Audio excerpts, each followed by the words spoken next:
Halo sahabat diplomat, jumpa lagi dengan saya Marwan Muhammad. Inilah Diplomatic School of Indonesia.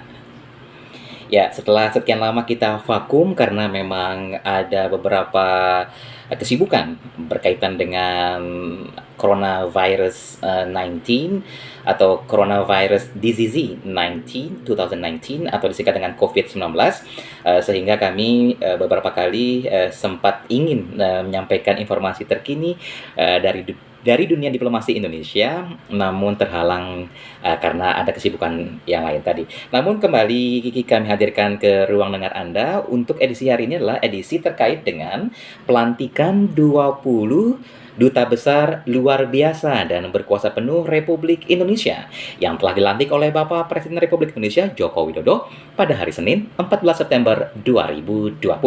Kira-kira apa saja yang harus dilakukan dan seperti apa saya akan bahas sedikit di sini, kurang lebih untuk memberikan peluang kepada kita, karena ingat sekali lagi kita semua adalah diplomat. Oke, semua warga negara Indonesia adalah diplomat. Oke, duta besar selama dia menjunjung tinggi nama baik bangsa Indonesia dan mengharumkan nama bangsa Indonesia tidak hanya di luar negeri tapi juga di dalam negeri dengan cara menjaga baik NKRI agar tidak terjadi perpecahan. Itulah yang disebut dengan diplomat atau duta besar yang sesungguhnya, bukan hanya yang dilantik atau dipilih resmi oleh anggota Komisi 1 DPR RI dan juga dilantik oleh Bapak Presiden Republik Indonesia. Namun sebelumnya saya ingin mengucapkan selamat bertugas dan selamat berjuang, selamat memperjuangkan hak rakyat Indonesia bagi 20 duta besar luar biasa dan berkuasa penuh Republik Indonesia atau disingkat Dubes LBBP RI yang telah dilantik oleh Bapak Presiden Republik Indonesia Joko Widodo. Pertama, saya ingin mengucapkan selamat kepada Bapak Laurentius Amri Jinakung, Dubes LBBP RI untuk Tahta Suci Vatikan yang berkedudukan di Vatikan. Ada Hidi Hamid, Dubes LBBP RI untuk Republik Azerbaijan, berkedudukan di Baku.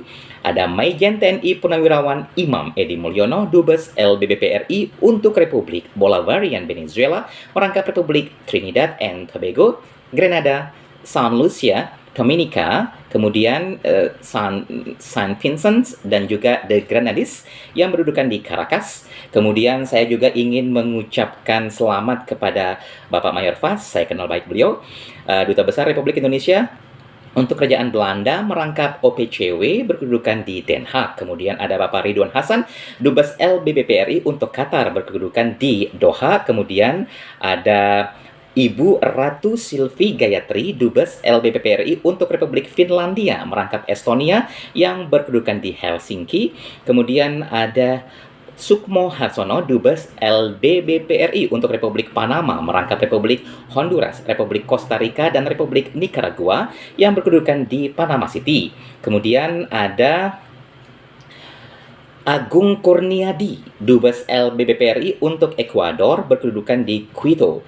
Kemudian ada Bapak Suryo Pratomo, mungkin sahabat diplomat sudah tahu beliau. Beliau adalah orang yang sering memimpin dialog ekonomi di salah satu televisi nasional. Jadi Bapak Suryo Pratomo ini menjadi Dubes LBBP RI untuk Republik Singapura yang berkedudukan di Singapura. Kemudian ada Mas Kama, ya, saya kenal baik dengan beliau sejak beliau menjadi stafnya dari Bapak Desra Percaya. Saat itu Bapak Desra Percaya adalah juru bicara Kementerian Luar Negeri Republik Indonesia. Nah, sekarang beliau nih Mas Kama, saya manggilnya Mas Kama ya, Kama Pradipta Isnomo, Dubes LBBP RI untuk Kerajaan Swedia, merangkap Republik Latvia yang berkedudukan di Stockholm. Saya juga sangat kenal sekali dengan Dubes yang sebelumnya, karena beliau juga yang memberikan pelayanan yang sangat baik ketika beliau menjadi Dubes di Lebanon, dan saya cukup lama tinggal di Lebanon. Kemudian ada Bapak Roni Prasetyo Yuliantoro, ini sangat spesial sekali, beliau Dubes LBBP RI untuk Republik Islam Iran yang merangkap Turkmenistan dan berkedudukan di Tehran, karena sebelum beliau saya menjadi sekretaris pribadi Dubes RI yang sebelumnya ya.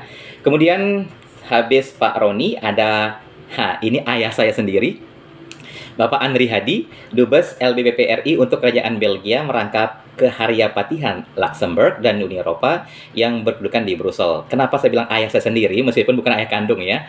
Jadi Pak Andri Hadi ini yang sangat banyak sekali membantu karir saya selama saya menjadi jurnalis di Kementerian Luar Negeri Republik Indonesia. Bahkan saya sampai mendapat 7 penghargaan Adam Malik Award yang diberikan kepada saya selama 7 tahun berturut-turut ya, seperti itu. Nanti saya akan ada khusus membahas mengenai Adam Malik Award. Kemudian ada Bapak Wisnu Edi Pratikno, beliau adalah Dubes LBBP RI untuk Republik Namibia merangkap Republik Angola, berkedudukan di Windhoek.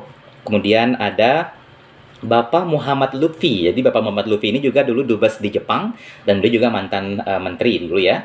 Nah, Pak Lutfi sekarang menjadi dubes LBBP RI untuk Amerika Serikat yang berkedudukan di Washington DC. Kemudian ada Hermono, dubes LBBP RI untuk Malaysia yang berkedudukan di Kuala Lumpur. Kemudian ada Bapak Adamullah Warman Tugio, dubes LBBP RI untuk Republik Islam Pakistan yang berkedudukan di Islamabad. Muhammad Heri Saripudin, dubes LBBP RI untuk Republik Kenya merangkap Republik Demokratik Kongo, Republik Mauritius, Republik Seychelles, Republik Federal Somalia, Republik Uganda, dan perwakilan tetap untuk UNEP yang berkedudukan di Nairobi. Kemudian 18 ada Heri Sudrajat, dubes LBBP RI untuk Republik Mozambik merangkap Republik Malawi yang berkedudukan di Maputo. 19 ada Denny Abdi, dubes LBBP RI untuk Republik Sosialis Vietnam yang berkedudukan di Hanoi. Dan terakhir ada Muhammad Irzan Johan, dubes LBBP RI untuk Kesultanan Oman yang berkedudukan di Muscat.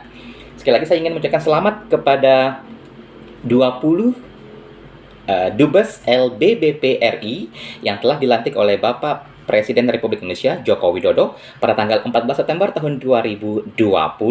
Ini dilantik berdasarkan Kepres atau Keputusan Presiden nomor 91/P, 92/P, dan 93/P tahun 2020 tentang pengangkatan dubes LBBP RI. Saya ingin mengucapkan selamat bertugas, namun pastinya seluruh duta besar yang sudah dilantik ini oleh Bapak Presiden sudah melewati berbagai tahap, terutama saat mengikuti fit and proper test yang diadakan oleh Komisi 1 DPR RI Republik Indonesia. Kenapa harus Komisi 1? Iya, wajar. Karena Komisi 1 inilah yang mengurus masalah luar negeri, kemudian masalah penyiaran, masalah pertahanan, dan lain sebagainya pokoknya ya. Nah, salah satunya adalah mengurusin mengenai duta besar. Saya sangat berterima kasih kepada perwakilan kami. Saya sebagai warga negara Indonesia, rakyat biasa, berterima kasih sudah mewakilkan suara kami yang telah memilih 20 dubes LBBP RI yang akan bertugas sesegera mungkin ke negara sahabat yang telah ditetapkan dan dilantik oleh Presiden. Namun, saya juga sebagai warga negara Indonesia ingin sekali memberikan sedikit masukan kepada pemerintah dan juga kepada perwakilan kami yang berada di DPR agar tidak hanya untuk next ya, untuk kedepannya nanti ketika memilih Kepri atau Kepala Perwakilan Republik Indonesia, tidak hanya memilih karena kepintarannya, karena kecerdasannya, karena kedekatannya dengan pimpinan dan lain sebagainya. Tapi ada satu hal yang saya memohon sekali kepada anggota DPR RI Komisi 1 dan juga kepada Bapak Presiden agar memilih orang yang juga lulus tes psikologi atau kejiwaan. Mengapa saya ngomong seperti itu? Karena karena saya itu mempunyai pengalaman pribadi, artinya pengalaman pribadi, banyak sekali juga masukan-masukan dari teman-teman saya yang bertugas sama seperti saya sebagai sekretaris pribadi duta besar yang ada di berbagai negara yang meminta agar next ya atau di kemudian hari kepala perwakilan itu juga yang lulus kejiwaan, karena yang namanya pimpinan atau Kepri atau dubes LBBP itu harus bisa memanage staff-staffnya. Jadi tidak membuat orang yang pintar menjadi bodoh, apalagi orang bodoh semakin bodoh gitu ya. Dan pengalaman-pengalaman sebelumnya banyak sekali, misalkan kepala perwakilan yang ada di Amerika Latin, ada di Eropa, ada di Asia yang melakukan tindakan yang tidak benar ya, pelecehan seksual, verbal, kemudian juga bully dan lain sebagainya. Sehingga untuk di kemudian hari saya sangat memohon kepada para anggota DPR dan juga kepada Bapak Presiden agar memilih atau orang-orang ini lulus kejiwaannya juga gitu. Karena bagaimanapun juga 99,9% para pimpinan, terutama mereka yang menjadi Kepri, karena mereka kan tidak ada yang mantau di luar nih. Nah, kepala Kepri ini mereka itu merasa raja, lebih tinggi jabatannya dari presiden bahkan gitu. Nah, sehingga seenaknya saja gitu melakukan hal-hal atau tindakan-tindakan yang tidak seharusnya seperti itu. Nah, saya hanya menyarankan, ingat, semua pejabat negara, semua diplomat, semua duta besar digaji oleh rakyat. Artinya, rakyat mencari uang siang malam untuk membayar pajak. Mereka itu tidak kenal lelah ya untuk membayar pajak. Untuk itu, tolong, uang rakyat yang sudah dihasilkan dengan jerih payah, keringat yang mungkin nyawa taruhannya, itu dapat digunakan sebaik mungkin, tidak disia-siakan, karena ketika kita atau kalian diangkat dan digaji oleh rakyat, maka kalian disebut sebagai pejabat publik, ya, pejabat publik yang tidak ada kata-kata dalam kamus kalian dilayani, tapi harus melayani, melayani, melayani. Jadi tidak dilayani. Untuk itu, saya memohon sekali agar uang rakyat yang sudah dibayarkan melalui pajak digunakan sebaik mungkin, tidak digunakan secara hura-hura, dihambur-hamburkan begitu saja tanpa manfaat sedikit pun buat rakyat Indonesia atau tidak ada feedbacknya.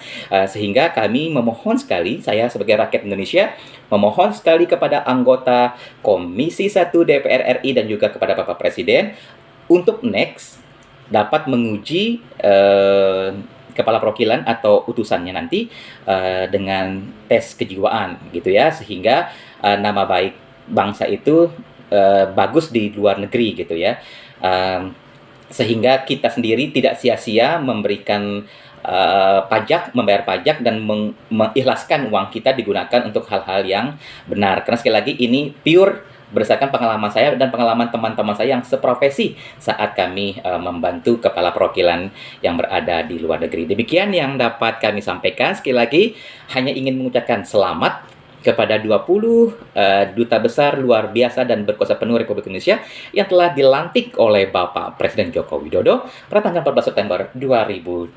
Semoga menjadi pemimpin yang amanah dan langsung memberikan manfaat saat itu juga bagi rakyat Indonesia, karena ingat, kita hidup dari uang rakyat, bukan dari uang pribadi kita. Demikian dapat kami sampaikan.